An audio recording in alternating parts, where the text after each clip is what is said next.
We'd like to bring up our Society Secretary, Mary Kay, to give introductions today. She's got an event as well.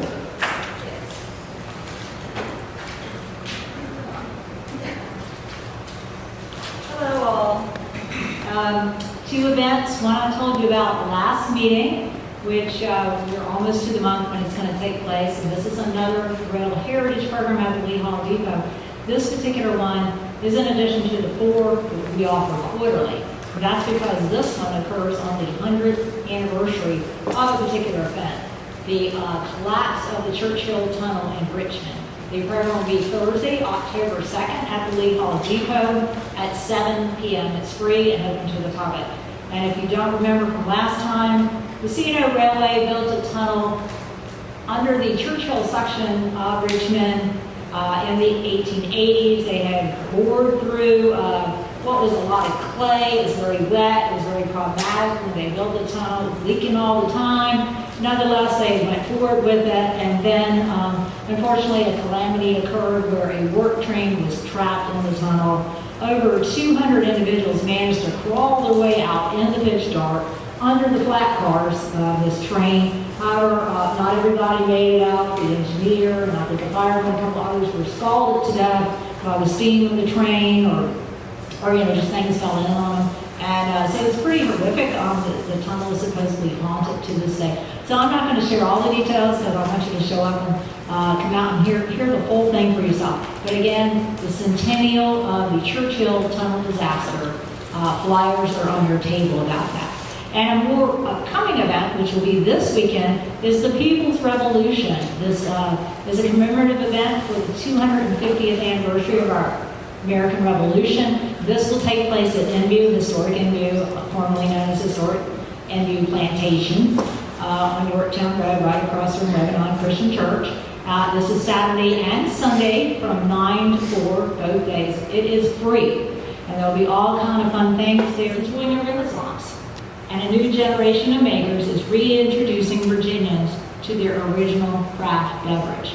So our speakers today have written a book on the topic, and they're selling it over here. It's only $20 a book. I have to go there and mob them because they normally sell it for a lot more. I've seen it online for considerably more as well. So this is your chance to pick it up at a salon, and they will autograph it as well. Make sure to leave with a copy. So we have 2 people with us here today. The first one, Alistair Reese. Raise hand. There he is. Alistair did not share a traditional biography. We're not going to hear where he went to school and all that, la, la, la, la. Let me read what he offered instead. When not wrangling his twin sons, Alistair blogs mostly about drinking and home brewing at fuglid.net. He is an avid food tinkerer. He also loves to bake, yes, make charcuterie, forage for fruit, and find creative uses for the produce of his garden. He does have a real job, by the way. Originally from the Highlands of Scotland, which you'll hear his accent in just a minute, he now lives in rural Virginia with his wife, where he has developed and worryingly strident opinions about barbecue. So, yeah, that may be in your Q&A later if you want to know more about his strident, worrying opinions. With him today is Mark Stewart, and Mark is the photographer for you. And he's taken some amazing images that illustrate their very, very nicely done book. So, again, a plug for the book. Make sure you get a copy before you leave today. Gentlemen, please come join us. And thank you for being with us. A warm Warwickian welcome for our students.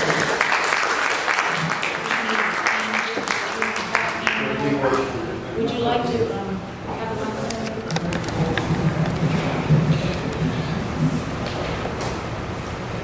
Okay, excellent. Thank you very much for the warm welcome. Whilst we're talking about the book, just a reminder for everyone, Christmas is coming. So it's an ideal Christmas gift for all of the people who love cider, or just love history and agricultural history of Virginia.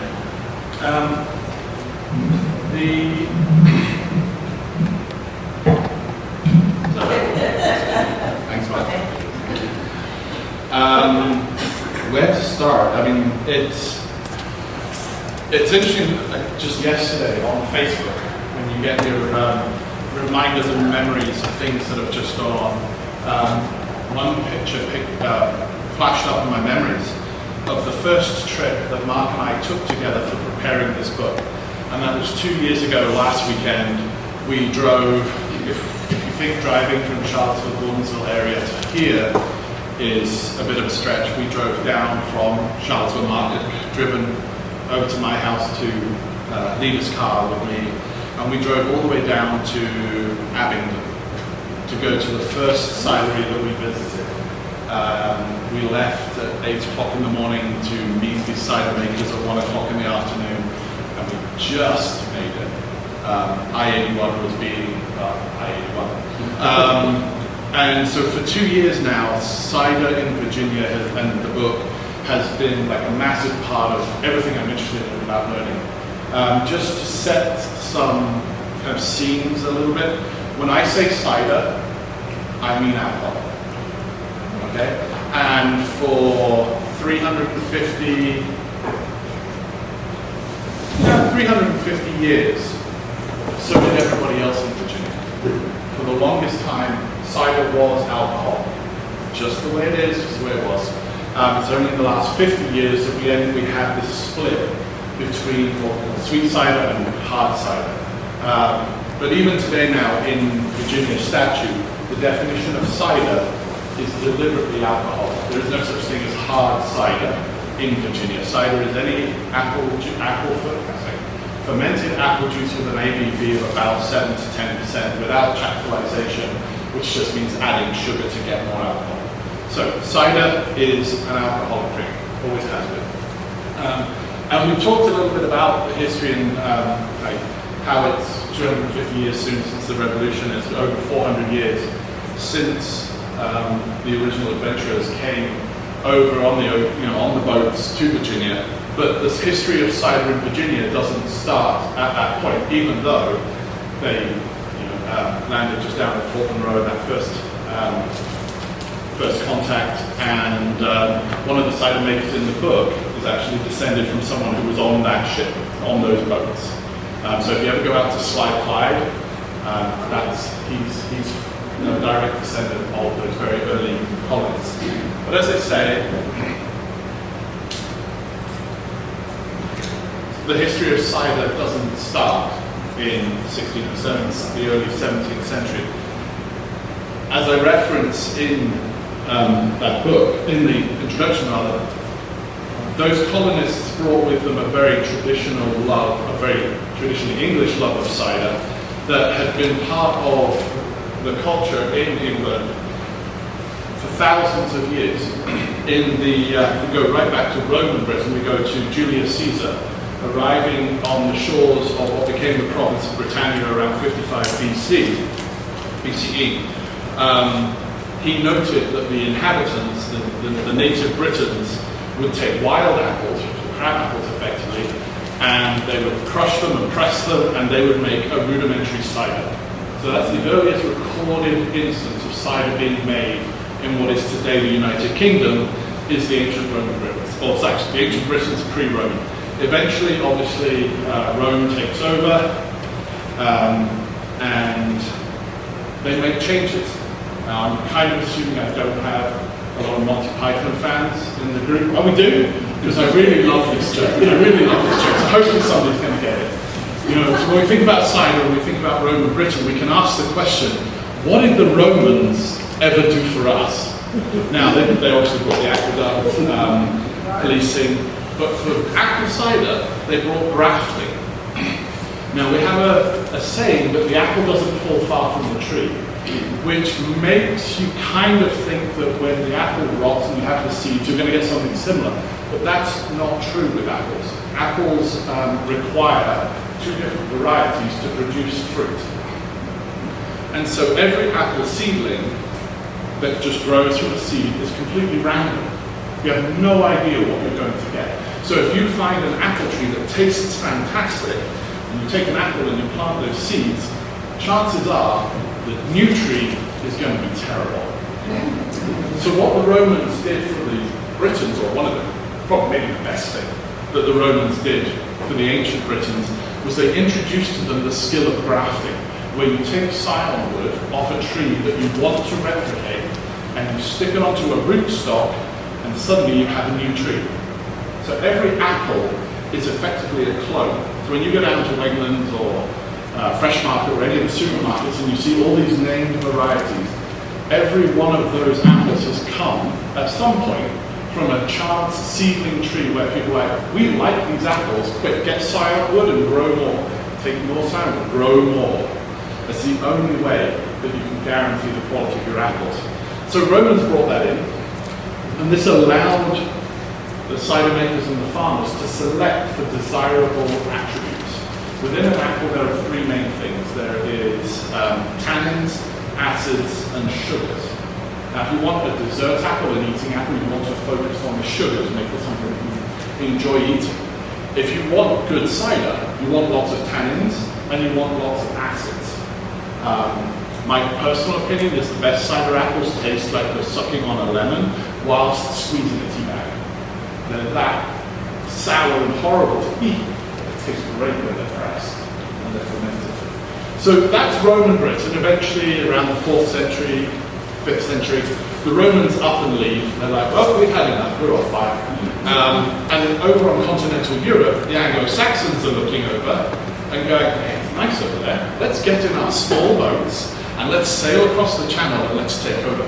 So the Anglo-Saxons turn up, and pretty quickly around the 7th century, the Anglo-Saxons convert to Christianity under the missions of Augustine of Canterbury, and there's a flowering of Anglo-Saxon monasticism. And every monastery at that time, who were mostly Cistercians, were required to be self-sufficient. Now, at that time, you couldn't grow grapes in the United Kingdom unless you were right down in the south. So grapes are not an option. So you're not having wine with your dinner when you're a monk. But apples grow really well. So you're having cider with your dinner when you're a monk. And the monks, I won't go into it here because it could be an entire book by itself. The early monks of that period were so incredibly innovative and progressive, and the way they developed farming throughout Western Europe is a study basically in systems management. It's amazing. And so every monastery had its orchards. They were growing their own apples. They were developing varieties based on seedlings that they found, that they then grafted, learning again from the Romans. And this is really the beginnings of English apple varieties. Varieties such as the Ashmead's Kernel, such as the old Yarlington Mill. These all came from this period of development when people are saying, these apples are great, they make great cider, they're good for eating, let's grow more. So we have the monks to thank for a lot of the old English varieties. Now, all the best things come to an end, and so we get to 1066 and the Normans invade. William the Conqueror is looking over and he goes, Edward the Confessor has died. That's mine, thank you very much. And so he comes over, again in small boats crossing the channel. Now the Normans, being themselves originally Scandinavian, Western European history is fascinating and complex and weird. There's nothing simple. They also love cider. And they still do. Normandy today is a major cider region in France. And so they brought their own French apple varieties with them. And there's cross-pollination between the varieties. And eventually you end up with this amazing cider culture, especially in two parts of England. The southwest, down near Somerset, the West Country, Bristol, that area, and the southeast. And you actually have very different types of cider coming from those two regions. There was a third region that was not very well known for its cider, but it was influential, and that was around Lincolnshire. Now, Lincolnshire is up in the north of England. Well, I'm from Scotland, everything's safe for me. And so it's up here, kind of near Yorkshire. But Lincolnshire's fascinating for this story because many of the original adventurers on those three ships came from Lincolnshire. And they brought that tradition of cider with them. And in that early colonial period, think about everything we talked about. The colonists, they love cider. That's what they want to drink. One variety survived, and and thrives and is still here with us today. We still have the Ashmead's kernel. It is an apple variety that is still grown in England, still very popular in the southwest, in Somerset, Gloucestershire, down that area, and it still grows here and is still a very popular cider-making apple. And it is the only apple variety from the colonial era that is actually traceable to being English. So where did we end up with all these different varieties from? Well, accidents happen. Happy accidents happen to butcher Bob Ross. And so you end up with, there is a native variety of crab apple. And it cross-pollinated with the English varieties over here. And so you ended up with uniquely Virginian apple varieties, such as the Virginia goose crab, which we'll come back to later. But even though that accident happens eventually, there is a massive amount of importation from England of grafted rootstock known variety apple trees into the plantations all along the James River. In 1620, the Captain John Smith, of great name to researchers who were talking about an area, he brought a ship called the Surrey, brought it up the James River, and he had thousands of grafted apple trees in the bowels of his ship to sell and to plant in the plantations along the James. And particularly, I was butcher pronunciation. I would say Berkeley. Is it Berkeley? Berkeley. It looks like Berkeley to me, actually. But they're not just bringing anything, as John Smith notes in his diary. They're bringing pippins, pearmains, and the other best apples. Now, pippins and pearmains are particularly known for cider.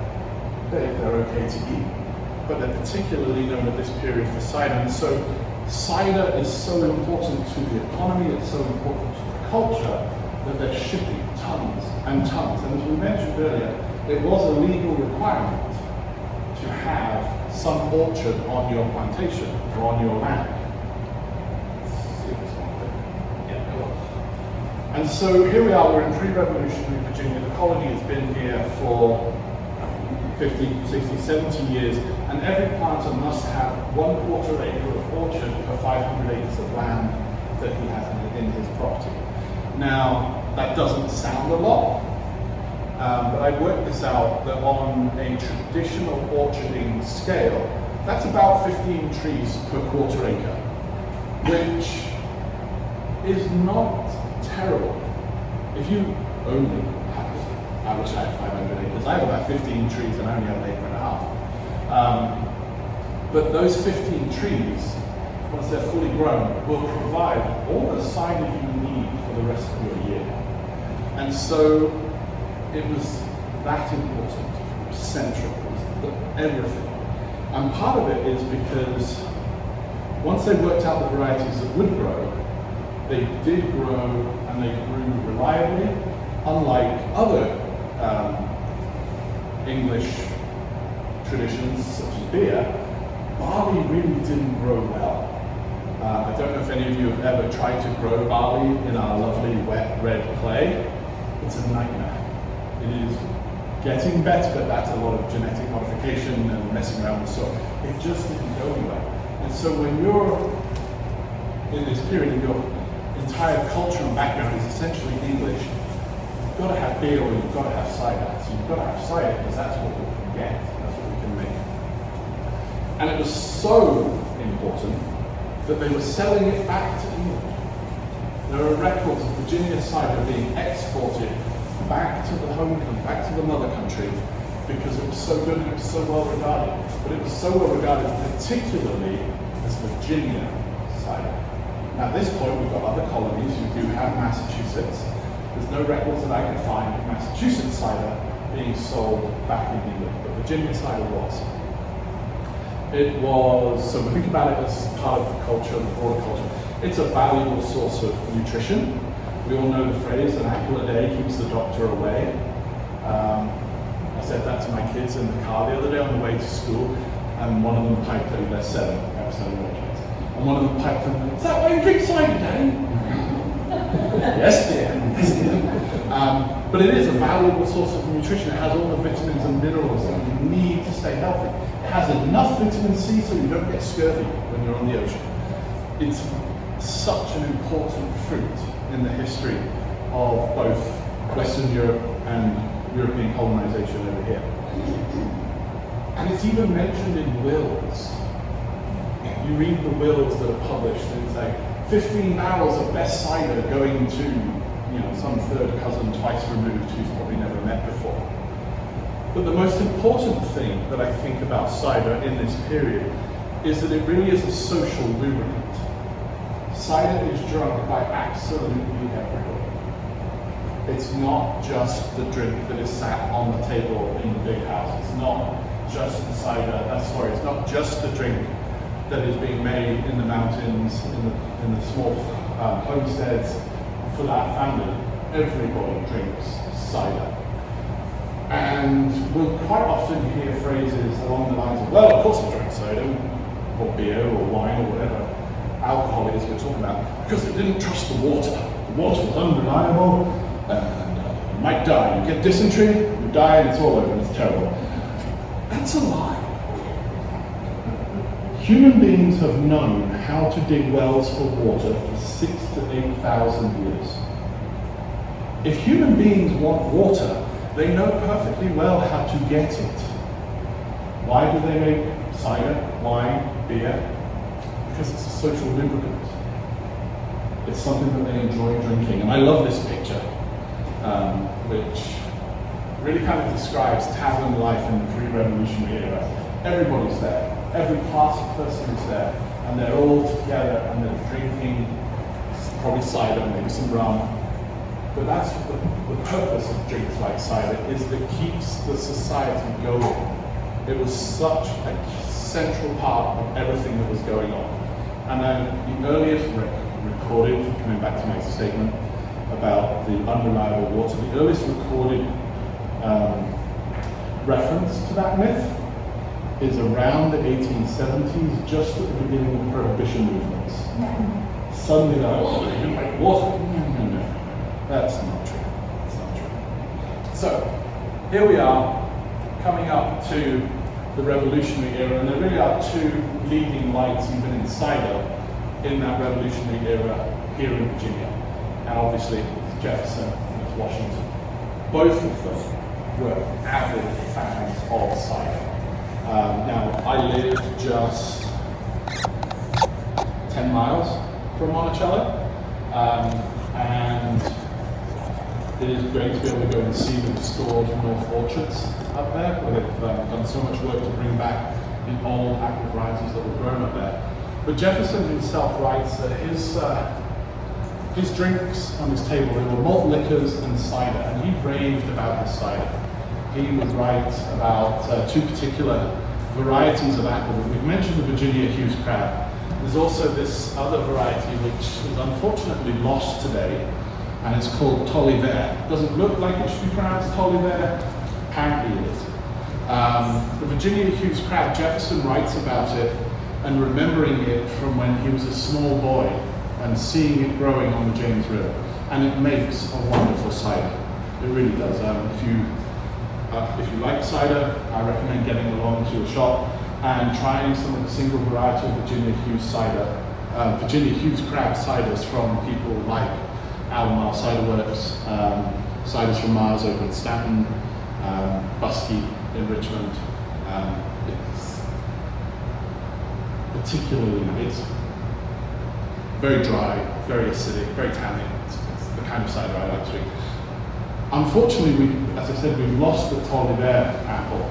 And it really is a shame because Jefferson described it as being from a seedling tree. The story, as I understand it, is there's a Captain Robertson who is wandering along the property of our friend, Mr. Tolliver, and he sees a tree, and he picks an apple, and he eats the apple, and he thinks, this is a really good apple. I'm going to go and talk to this guy and say, hey, can I harvest your apples and make some cider? And Mr. Tolliver says, yes, of course, go on. And the cider was so good that Jefferson describes it as the finest cider we've ever known. They compared it to champagne. And obviously, because of grafting, which we come back to again, half of Jefferson's North Orchard was planted with Tolliver and half with Virginia Hughes Crown. Now, particularly the North Orchard, which Jefferson was running as what we call a farm orchard, which means you didn't really care much for what was growing around the trees because everything in that orchard was going to be used for cider. That's how much cider they made. It was an entire orchard's worth, and there was about 200 trees. So it was a major part of his life. Washington, also at Mount Vernon, he was growing prodigious amounts of apples for cider. Each one of his 5 farms had their own orchards, and it was a requirement of their overseers that they had to bring in the cider each year. So here it is. It's at the very height of social society. Cider is the drink of choice, by and large. But one thing it is important to recognize and understand is that none of this part of history happens with. Thank you. None of this happens without enslaved workers. They are, in so many ways, the forgotten part of Virginia cider. Because it was the enslaved workers at Monticello and on the 5 farms at Mount Vernon who tended to the orchards.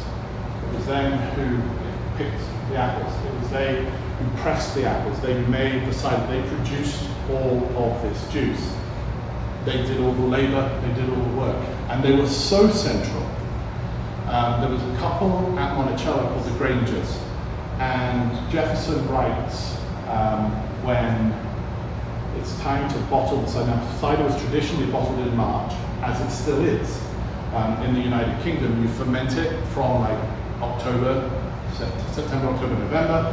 You leave it in the barrels to ferment over winter, and then you bottle it in March. It's always how it's been. And Jefferson writes to his overseer at the time, Mr. Bacon was his name, and he says, talk to Ursula about how to do the bottling, because she knows. She's the expert. The enslaved woman is the expert on making the cider up at Monticello. And it's really vital that we understand just how involved enslaved communities and communities of color were in cider production and even selling cider. A lot of the enslaved people would tend a few trees to sell cider on the side. It's a little sideline to earn some cash. And they also commonly drank cider. It's not as if they were living on corn, grits, and water. There was cider available as part of their ration. It's difficult sometimes to really identify the cider was a part of their ration because drinks don't generally get mentioned in the records. But the centrality of cider to the culture in Virginia leads us to understand that yes, they were drinking cider. And at Christmas it was particularly important. There's this little ditty that I found in some slave records where it was said that Christmas comes but once a year, and every man must have his share of apple cider and cinnamon beer. The cinnamon beer being a commonly made alcoholic beverage by the enslaved communities. And it's not just the enslaved who are involved in cider production at this time. Free men of color are selling Virginia cider around the world. This guy William Colson lived down in Petersburg. He was a free man of color, and he was selling Virginia cider back to former slaves in Liberia. Now, we know the history of Liberia was established as a colony for former slaves. It was I'm going to get this wrong, the Madison and Monroe, because the capital of Liberia is Monrovia. And so it was under the Monroe Doctrine, and this guy saw an opportunity. Former slaves in Liberia missed Virginia cider, so he sold it to them. So we're living in this world where cider, as I've mentioned so many times, is so important. It's just almost the staff of life after bread, regardless of social standing and class. But unfortunately, remember we're talking about cider as an alcoholic drink here. It does eventually become what we all have grown up with. I say that. it becomes a non-alcoholic drink. It becomes sweet cider. And this all happens within a generation or two after the Civil War. Now, the main drivers of this at that time, the key driver is industrialization. Virginia went through a process of industrialization later than other colonies, sorry, not colonies anymore, other parts of the United States. But it did happen, so you ended up people moving into Richmond, moving into Alexandria, they're moving into the cities. And they're going largely because there's opportunity in the city. The newly freed communities of color have moved off the land largely, and they're moving into the cities. And if you're in the city, you don't drink cider. Cider's a pain to drink in an industrial environment because it's seasonal. You only can get it in March when it's been bottled, and once you run out, you run out. And you've got to wait for next year's vintage, which is kind of awkward. And around the same time as industrialization is happening, you have this influx of German immigrants. I love Germans, I really do, because Germans invented lager. And lager is basically what I write about most on my blog. And so these German immigrants, they come over and they're like, we want to drink lager. So they establish lager breweries in the cities. And one of the benefits that lager has, or beer in general, now beer was produced in pre-Civil War Virginia and in colonial Virginia, but it was very much a domestic drink, made by your housewives for your household. It wasn't a large commercial industry. But the Germans came along, industrialized the production of lager. If you go down to Richmond, you can still see lagering caves that were dug out of the sides of the banks of the River James. And the handy thing with lager is when you run out of a batch of lager, you can brew some more. And so you never run out throughout the year. And so that really saw cider drinking drop off because everybody's moved into the cities. They're now drinking this new hip, everybody's being urbanized drink called lager. But also there are changes in the countryside as a result of this, where the people are moving off the land, as we've talked about, they're going into the cities, and if nobody's there to tend the trees, then there's nobody to pick the apples. And if there's nobody there to pick the apples, they're going to fall on the ground, they're going to rot. And cider orchards were largely torn up and replaced. And actually they were largely replaced at the behest of the agricultural leaders of Virginia at that day, who said, hey, these cider apples, they are fit but for pig fodder. So what you want to do is you want to cut down your cider trees and replace them with eating apples. And so it's around this time that we start seeing the varieties that we know today coming into production. The Red Delicious, the Golden Delicious. Because they're reliable, they don't rot as much as cider. Once a cider apple is off the tree, you've got 2 weeks to use it basically.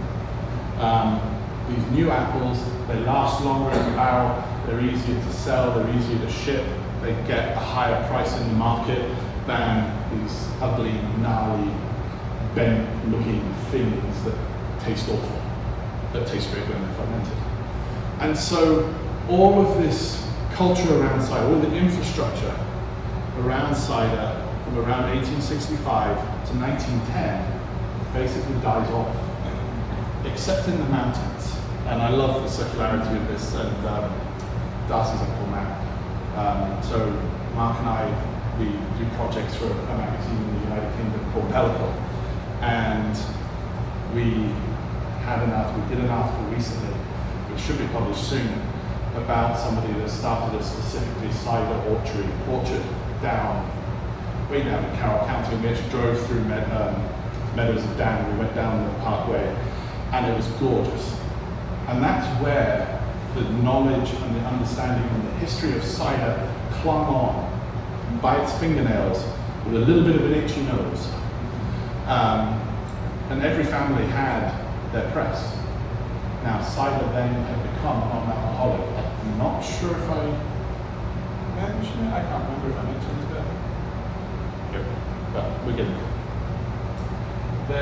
is when Shenandoah National Park was created, thousands of people who had lived in those mountains for generations were forced off the land. I like to refer to it personally, tying back to my Scottishness, as the Virginia clearances.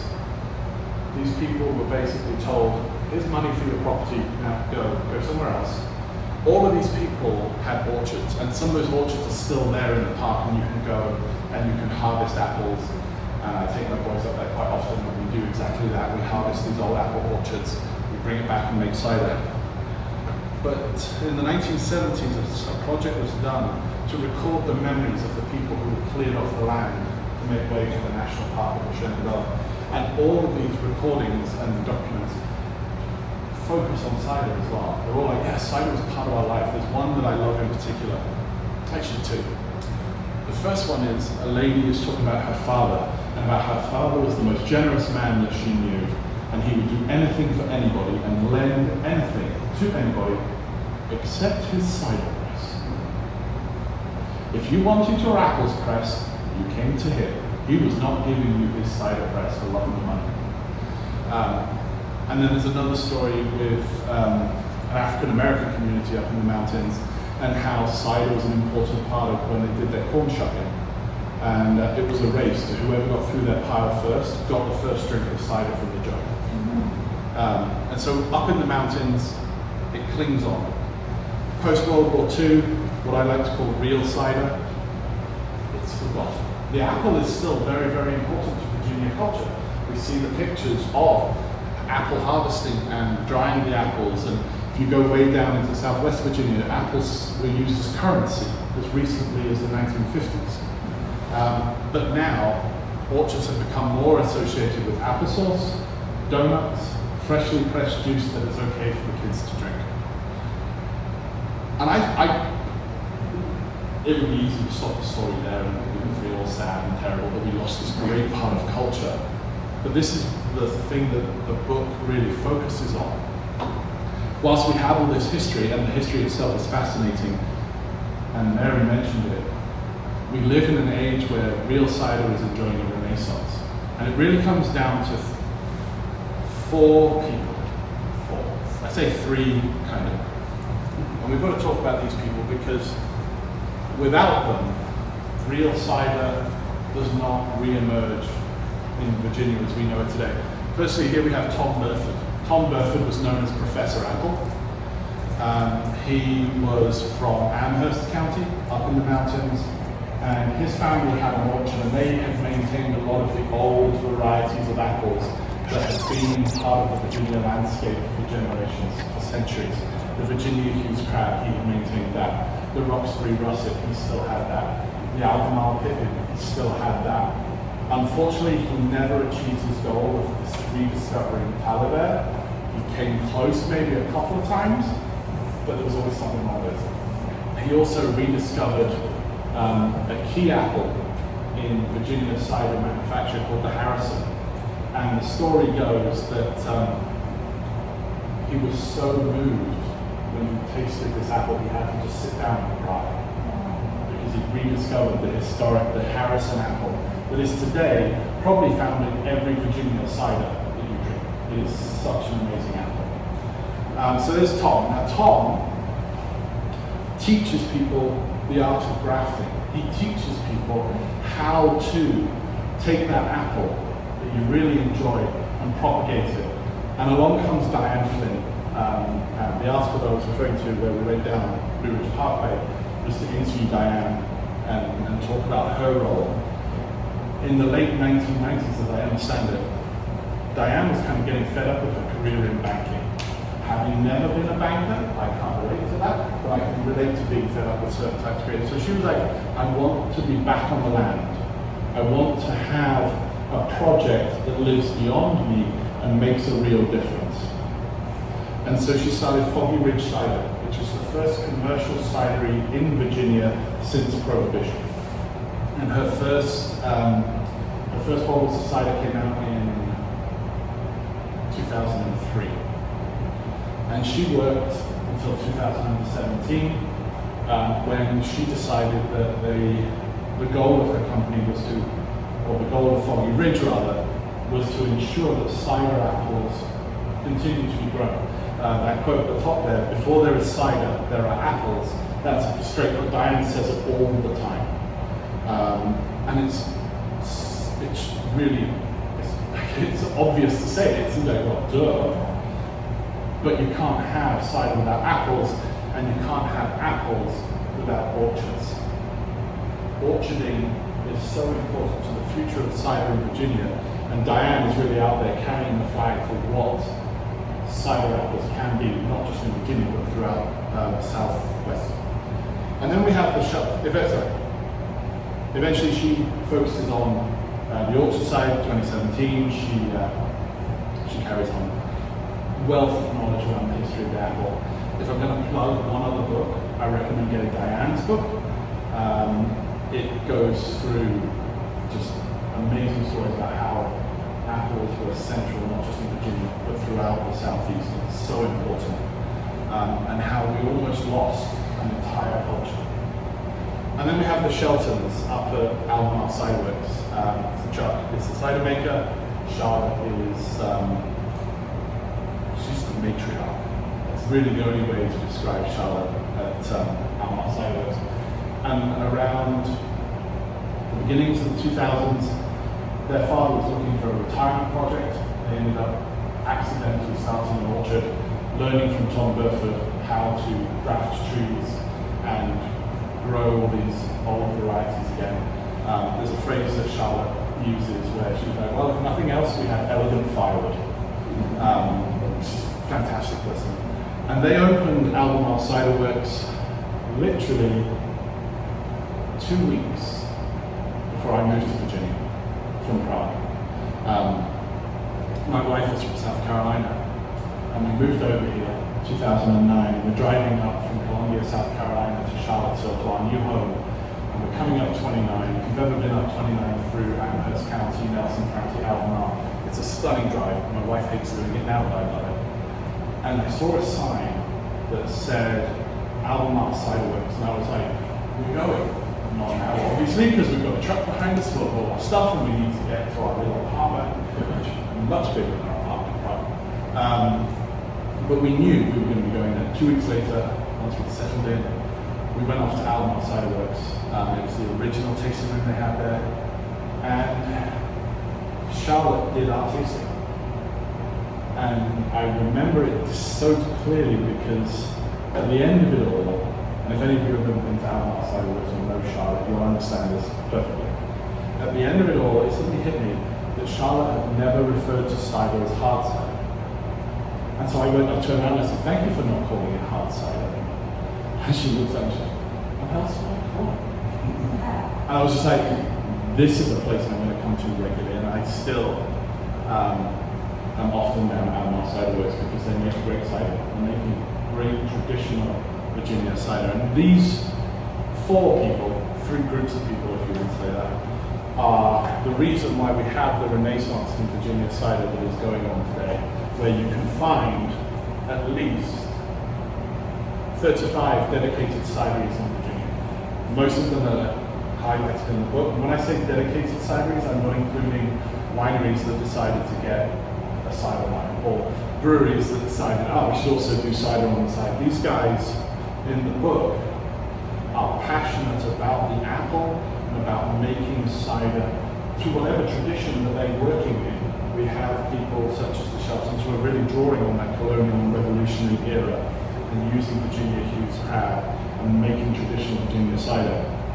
We have cideries like Winchester Cider Works up in the north of Virginia, where he's actually English and he's drawing on his East of England tradition to make a really accessible kind of, I don't want to use the word sweet because it has the wrong connotations, but it's not a tannic, acidic cider like you would get in Western England, and it's beautifully done. We have people making cider in the style from France, Norman style cider, over in Edinburgh, in the valley. You know, there's a little place there called Widow's Watch, and he's inspired by the Norman French champagne-style ciders of the late 1890s. And he's up there doing it, he's making 200 gallons a year. And he's just so passionate about the apple, and he's growing his own trees, and all his trees have their lineage back beyond the Revolution, back in colonial era.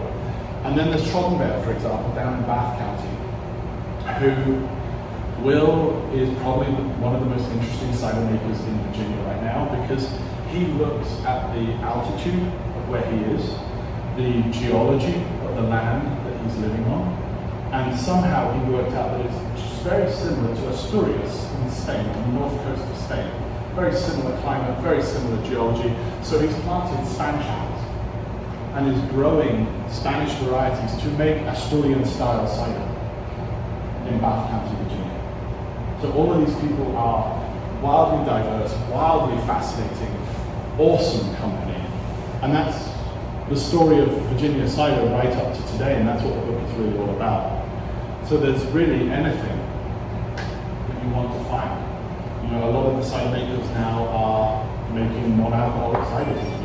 You know, if alcohol is not your thing, there's something out there for you to drink as well. We are living in such a dynamic renaissance, reformation even, of cider in Virginia, and it's a wonderful. Any questions? Yes. The answer is 42 to all of them, and you don't guess that. Yes. How long does it take to get all these grafted seedlings? So I'm actually doing this at the moment in my backyard. Repeat the question. Yeah, the question is, how long does it take for a seedling or a graft to produce fruit? Now, with a graft, if you buy a 1 year bit, it's going to be 3 to 4 years if you're buying a grafted variety that is on the rootstock. If you're growing an apple from seed, it's going to be 7 to 10 years before that seedling tree produces fruit. So you have to wait 7 to 10 years to find out, is this fruit any good? So this is probably why Diane is so keen on, creating something that will outlive her, because it has to outlive. And I'm doing this at the moment in my backyard. I have 14 seedling trees, and some of them are like this big, some of them are like this big. They're all 1 year old. I have no idea what any of them are. I know that 5 of them are half from a type of apple called a dolgo, which is a Siberian type of apple, a crab apple. I only know that because I remember I got the seeds from Almar Ciderworks eating their apples one day. I was like, I'm going to grow my own trees and see what happens. And Mark now has one of those in his garden, so he has to wait 7 to 10 years as well. Well, I never grew it's not, mom's side came from Pennsylvania County. They grew a little bit of everything. They had orchards. And although they were primarily their cash crop was tobacco, I remember well going out in the vegetable garden and picking things. And in the orchards, we definitely had some apples. I couldn't tell you what variety they were, but they did produce cider on the property. And similar to Darcy's story, as a child, I recall we had this big wood contraption. Just kind of had a funnel that went down and a hand would turn around and he just chucked the apples in there. And I don't think we even had a sock. I mean, this was probably some dirty laundry or something that they put out and it tasted terrible. I don't know that they waited for it to ferment or just drink it like it is to be able to produce, what we get, the alcohol cider cider. That is a memory as a child. All of that to get to my question. So you have some more like slide fights, because the last time I looked, I remember the apple trees and Cubas. And you mentioned them as an apple cider. So are they buying their apples from somewhere, and are they producing their own cider? So there is not a single cidery in Virginia that grows all their own fruit. It's simply not feasible. However, Virginia is the 6th largest apple producing state in the USA. And there are large orchards such as Blaze up near Winchester, there's Silver Creek down in Nelson County, and there's a couple of other large orchards. And what they do is they have cider varieties that they will sell the apples to people like Sly Hyde, who then crush and press on their own premises. It's very, very common, especially with the urban cideries, places like Busky, Lost Boy. You can't really put 200-300 acres worth of trees in the middle of Richmond. It's nice, good. So it's perfectly normal that a lot of them buy in. Some cideries will buy in pre-pressed juice. So the orchards are still gaining from this renaissance of cider. Yeah, for that, on the business side, in order to be a cidery, you have to own apple trees. You don't have to use any of the fruit off of your apple trees, but you have to own apple trees. So you go to places like Slacklights and other places, and they'll have some apple trees on the property that may or may not have a fruit, but that is part of the legal requirement for them to be called a cidery, is to have an apple tree or some number around. Oh my gosh. One So more. you're saying there will be a tree there if I go look? Yeah, if you go to Busky in Richmond, and you walk down the street to Busky, there are literally It's right there by the diamond, 8 Bakersfield, so. apple trees planted along the street. Oh, wow. And that is Busky's apple. But one tree will do. Oh my. It seems like cheating, but impressed trees. Everybody's money in their dolly. It's already be exposed, you know, I was. Yes. I had never heard what you were talking about grafting and all of trees. But I grew up with the story of Johnny Appleseed who went along planting apple seeds all around. So was he just planting whatever came up? So, Or- Johnny Appleseed is fascinating. He's a very, very astute businessman. Basically, yeah, he was planting saplings, like wild seedlings, because there was part of the frontier law at the time that required you to have orchards, because the authorities wanted people to be settled. They didn't want people moving to the frontier and then going, we'll move further on. But if you had an orchard, you were regarded as settled. And so what Johnny Appleseed would actually do is he would go to the front and he would buy vast tracts of land, and then he would start planting sapling trees that became orchards, and then he would sell parcels of land to people coming to the frontier. You have your orchard, you are now settled, you're good. Really fascinating land speculator, businessman kind of person. He's really a fascinating person. But yeah, that's basically what he was doing. He was going around planting sapling trees. Is that in your book? No, Not in this one. not in. What do you mean this one? There's not going to be another one. No, that's not in this book. That's your next one. Refresh my memory, which did you say was the first cidery in Charlottesville? So the first cidery in Charlottesville was Albemarle, near Charlottesville, the Albemarle cider works in the modern age. Where is it? It's you go. What year? Oh, year 2009. That's so recent. Yeah, very recent. The Foggy Ridge, that was Diane Flynn, that was established in 2002, and that was the first commercial cidery since Prohibition in Virginia, and that was 2002. But they didn't actually start selling it then. They were just getting the trees.